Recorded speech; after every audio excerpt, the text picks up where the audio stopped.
back to my live YouTube channel. You join us in the post-apocalyptic wasteland that COVID has created. A few months ago I thought this was not going to be a big deal, but in the end it seems that live music has been completely decimated. We've had literally months without any shows for all the great bands in the Birmingham scene, the Midlands scene to play. But just a few weeks ago that has changed, because we're right now just around the corner from Dead Wax, where a series of socially distanced gigs are taking place. We've got today the wonderful, the incredible Cherry Cherry, who literally only have one song that's so hot you can only get it on WhatsApp, being supported by Myriam, the kind of Cure meets 1975 crazy old pop cacophony. And it's just an exciting time. I'm so happy to be back at gigs. I'm going to be chatting to the bands, capturing the socially distanced, probably not carnage because people are seated at tables, but capturing the action, documenting the process, and getting down to some proper funky tunes. Yeah. And getting your girlfriend a beer. And getting my girlfriend a beer.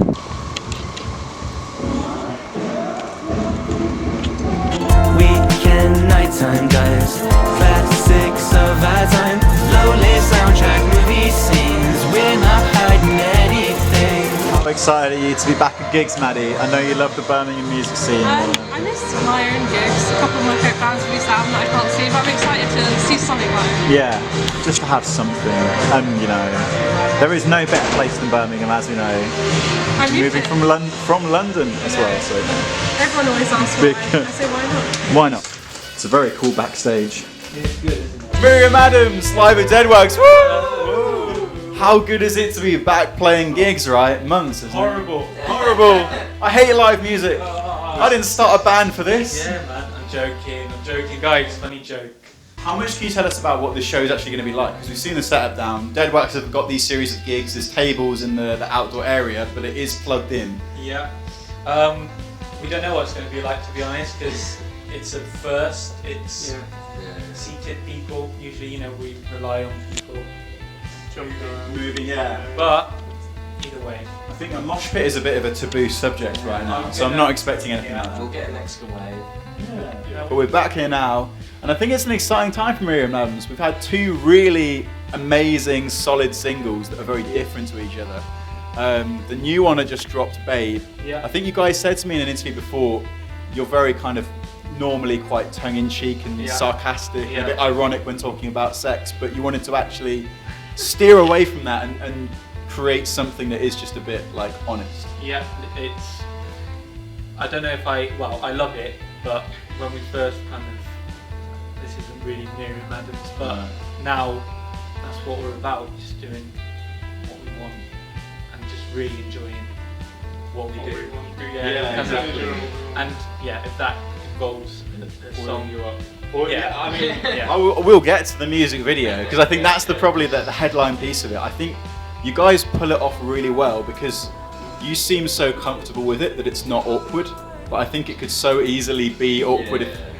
So you're shirtless, and was it oil being like lathered into you? It actually wasn't oil, it was actual lube. Because Actual lube? We couldn't find oil in Morrison's. So what was the concept behind the video, and what was it like to actually film it? Were there any awkward moments? Or I know you guys live together now, don't you? Yeah. So so hopefully you're close enough friends to like our friendship can survive something. I'm going to be honest with you. This time last year. But this time last year we were running around the house naked, and that wasn't part of the video. It's funny joke. So it wasn't awkward. It was awkward. If you watch the video, you'll definitely see a couple of times where I'm laughing. Yeah. Because it's weird. It's a bit strange. But that's the thing. We wanted to make a video that represented how horrible some of the lyrics are. It's probably important to talk about sex in a healthy way, rather than like pushing it towards something more taboo that then, exactly. when it does come out, makes it more, I guess, problematic. Because media tends to have either it's like X-rated porn or it's... Yeah, exactly. I know a lot of people still see men rubbing up against each other, and it's still kind of a bit of... and that's obviously still pretty, it's homophobic straight up. Exactly. And you've got loads of videos of girls doing that, and No one bats an eye. so now we're going to do 4 Warwick boys. None of us are particularly, none of us work out or anything, so we're all quite... It's good body positive as well. Yeah, it's just... None of these like standard backup dancers you're getting like... You got all written. It's so hard as a new band to kind of cut through now, but everything that you're doing to me is like it's very unforgettable, and I think that's a really important thing. I mean, in terms of the way that Myriam Adams sound, for me actually, I think Babe was like the first time where I was like, now you've really found your place and it's truly your own. I think there's a lot of fusions and influences that go in there. The 1975 and The Cure, probably the two main ones, and Anger, Anger, Cute, a fucking wonderful cacophony of a song. And I just want to, it's a really short song, but I feel like everyone needs to listen to the whole thing. Because imagine if you switch off after a minute, you just don't, and I feel like you need to understand the song, you need to listen to the whole thing to get what you're doing. And that's more of a tongue-in-cheek, like suburban angst type song. But yeah, it's at the same time, it's kind of, we wanted to make an EP full of songs and videos that you need to watch, because it's like, even if you hate it kind of thing, it's like you want to watch it because what the hell is this, or what the hell are they doing? And really we just enjoy provoking a bit, and we like people reacting, whether that's a good or bad thing. The video you've got for Anger, Anger, Cute as well, like absolutely crazy. Is that some kind of remote like C road or B road around Warwick where you live? Bromsgrove. Yeah. Classic. And how did you go about filming that? I mean, was it like a quick process? About 50 times. Yeah, they were all one take, so the video's just a one take, but we had to do it a good 4 or 5 times. Yeah, Honestly. I thought I was going to throw up. I did throw up. Really, it's like doing a bleep test, giving them that, like repeated sprint drills. It was pretty disgusting. What were you drinking as well? Because I think you said to me it actually was alcohol. Oh, yeah, we had the night before, we had we'd gone out and 4 o'clock in the morning. 4 a.m. because I think that's the one that's going to get people interested, but we just want to put as much material out there for people that already watch us, and even if that's a small group of people watching, they feel like they're getting to know us, or I don't know. I think it's an important thing to. Are you guys at all monitoring what other bands are doing? Because I feel like the best thing about being a band from the Midlands is there's so much going on at once, and I think it's a bit of a golden era for the scene. You probably were aware of bands like Riskus when you were first starting, and now you have contemporaries like Cage Park and Crimson, New Consistent, who are doing amazing things. Definitely, I think it's an unfortunate thing sometimes. I think as an upcoming band, and I can imagine even huge bands, you tend to, if you're going through a bit of a moment of, are we doing the right thing? You compare yourself, and it's never necessarily in a negative way. It's always like, what are they doing? I think when you start off as a band, especially, we went through a phase of, why have they got so many, and we haven't. But now it's more of a, you look out at the bands and you're like, okay, well, this is why they're doing really well. And we really respect, I think I really want to meet them and just see how much we do actually, because I think they're similar ages. We're 19, 18. College age, 18, 19. And I feel like I'd love to do something like, a gig with them or something. And same with Crimson, we did a show with them. Yeah. That's See the names coming up together. Yeah, I'd love to do things with people. It's great to see it from you guys, and I think because of what you're doing and the other bands as well, it makes it feel like the Birmingham scene is more alive than ever. So big up Myriam Adams. We can't wait to see what we've got next, and can't wait for the set.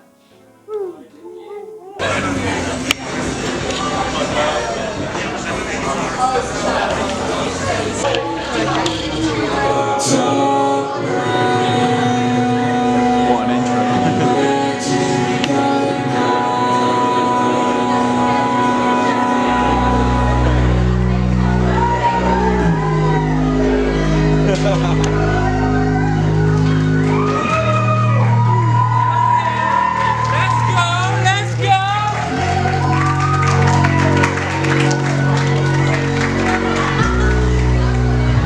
Hello!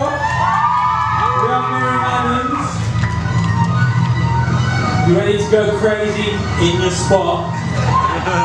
We'll go crazy, yeah? Let's go! Let's go!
Damn, and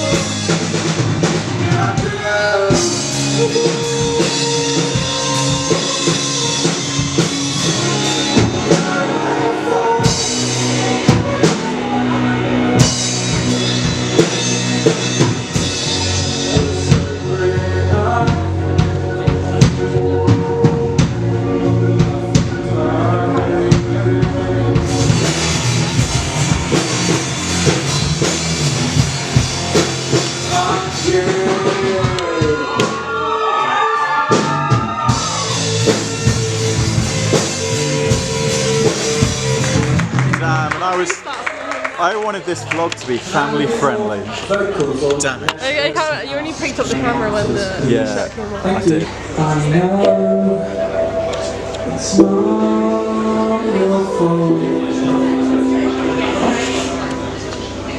This place by default just like that. Baby,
We've got Seb from Ivory Wave. No.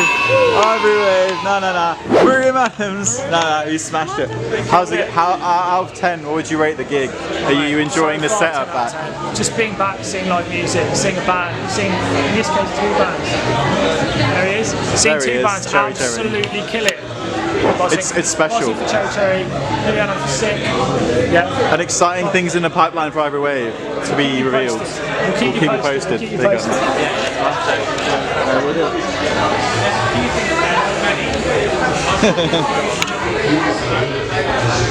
That's the behind the scenes.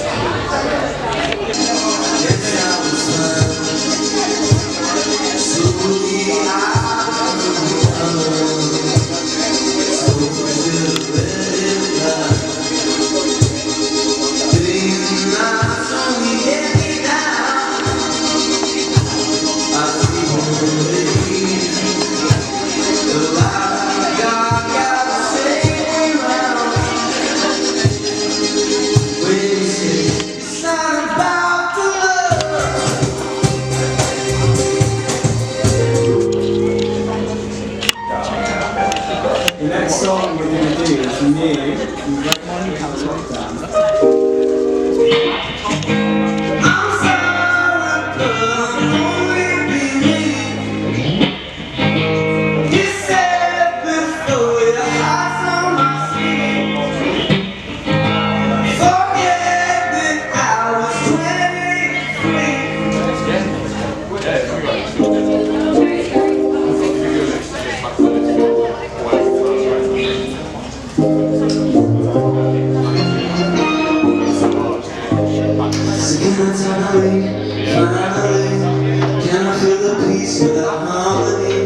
Does it bother me when your heart sings, baby? Don't think about love. Is that really all you need? Don't think about love. Don't think about how to be. Don't think about love. Is that really all you need?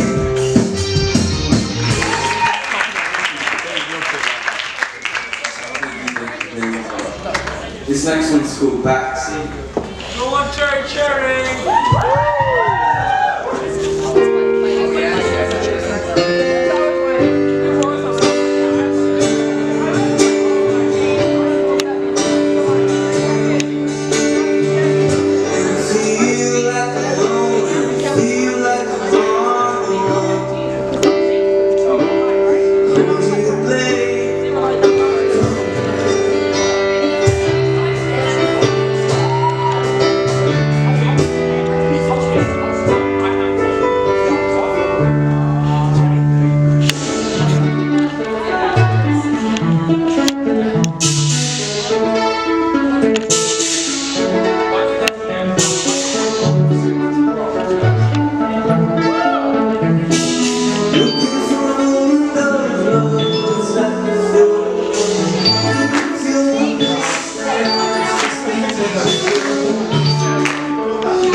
Cherry Cherry, post set! Wait! Big up Myriam Adams to an off shot. Hey! Well, we love Myriam's. Manager of Cherry Cherry and Shut up here. TNS. Yeah. That is, bye bye. Wait, that's a great place to start because I feel like so often, you know, headline bands end up being so aloof, hidden away and tucked in the rafters of backstage. You were like boogieing down on the stairs for Myriam Adams. Did you enjoy it? We loved it, yeah. I mean, like, yeah, we were just vibing off it. Yeah, it's live music we've heard in months. Other than our own. Other than our own. We've only heard our own songs like 1,000 times. That's why we went a little bit too OTT there. But, Kind of get a bit sick of it, but so is this literally your first gig back since the whole pandemic situation? Yeah. And we're doing our own little shows in the living room, practicing because we've been struggling to get in the rehearsal rooms, but yeah, we're putting our little shows for the girlfriends and that. But Yeah, the real die-hard fans, they don't have a choice. Yeah, once you come But it's a very special day as well. Whose birthday is it? It's Ben's birthday. Big Ben. Happy birthday! thank you very much. Did you want to be playing a show on your birthday? I actually thought, I got to make the most What of it. is better? And What else could you do? what could top it? And I wasn't expecting Tom to start playing. That was a plan. It's got to be done. Yeah, I think I was feeling a lot of anticipation about how the crowd was going to be, but I think the atmosphere wasn't noticeably less than what you get for a standing gig. It seemed like everyone was really into I it. think everyone was very involved. Also, we wrote a completely different set for this, Yeah. and it was just so we didn't blow up everyone's ears off, do you know what I mean? So, Yeah, of course. because we knew that people were going to be sitting there analysing, freezing as opposed to jumping around. Yeah, I was sitting there like writing notes like, song 3 could be a little. And there's a hell of a lot of beady eyes, you know what I mean? Exactly. Is this what live music is going to look like now, do you think, though, or are you optimistic? I think so, for a bit, but that's okay, you know, music's music. At least we Yeah. get to play. Definitely. Which one of you guys has the cat as well? I was enjoying the cat on the cherry show. So, my no, dog, yeah. listen, man. Look at my hand. Yeah, this I is just what my wanna say cat has done also- to me. I've got a little scratch there as well. What you've got. My flat got our start. Oh, also, his girlfriend's a vet, and he lives above the vet. Wow, that is very convenient, at least. So I've got 3 goldfish, a lizard, a hamster, and 3 cats. Yeah, he sent us that video, and I was just like, this is jokes, let me put it on a story. We've had you back at a gig. Your voice is incredible, first of all, and I think we saw you guys kind of in the Birmingham scene as the Mustos. You went away, you kind of gathered yourselves and came back with a bit of a different project, and I think it showcases how good you are now. Thank you. I mean, I tend to hide. I used to hide behind the loudness of instruments, and you know, This was the first But- gig you've probably done. Yeah, but- it's just been keys and vocals. all I ever knew. All I ever knew. I used to just sing acoustic guitar and just sing in my bedroom. That's kind of exactly how I like to sing the most. So. Do you have any vocal influences? Because it felt really distinctive and defined to me. Is there anyone that particularly inspired you to sing the way you do? Sing. That's a good one. In the live show, you get It's the two of those combined. That's me. Yeah, it comes out really well. And we've got this demo, Fumes, and the really ingenious method behind it is you've got these little QR codes to your WhatsApp chat, and you're kind of, I guess, cultivating a more personal relationship with your fans, getting them to, if people want to hear Cherry Cherry outside of, I guess, the media channels, platforms like BBC Introducing, they need to actually message you guys, maybe have a little bit of a to and fro conversation and get that demo.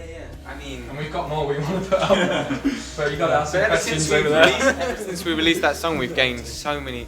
We've got all these people on our WhatsApp, and we're talking to them almost every day, and it's just like, you know, we're so grateful for these people.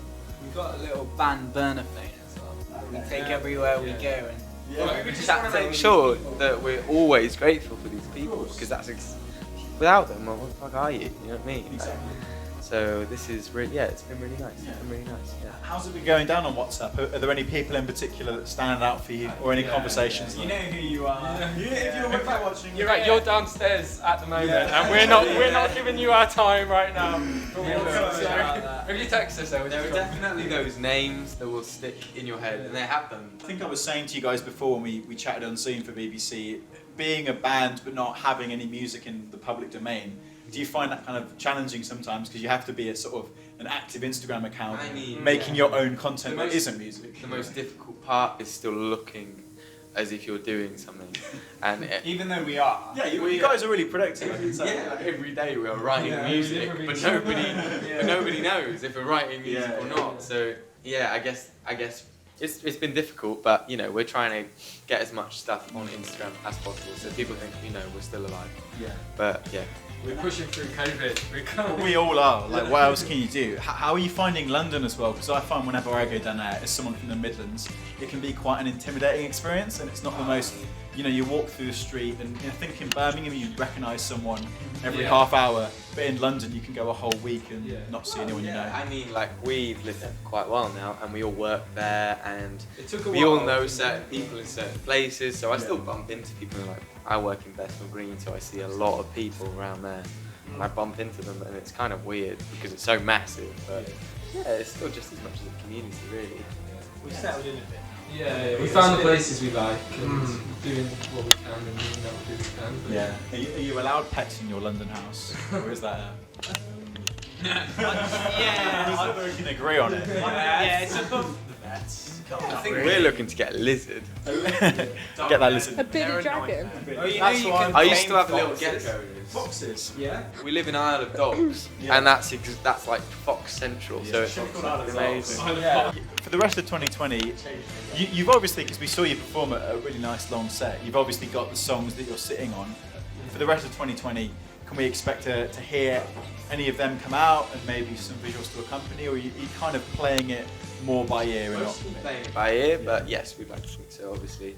I mean, we are still in the process of recording a lot of things, but at the moment it's very difficult to find these people that want to work at this time, so I mean, it's playing it by ear, but we're definitely going to be active. We've got a lot of ideas and a lot more to see in the year, yes, for sure. And we've got that Jaws show on the 23rd at Mambaroos.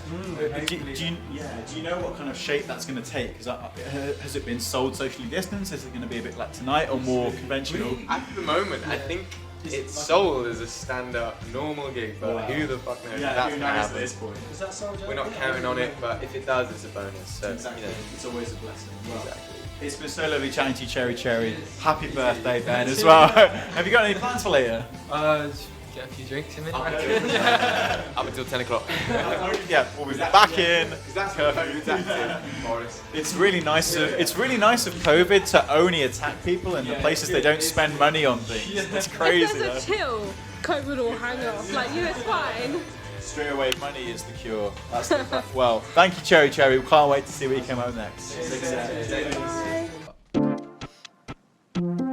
My, what a week I've had. I've been getting nowhere, but my secrets have. I was just trying to help. I need to check on my health, check on myself.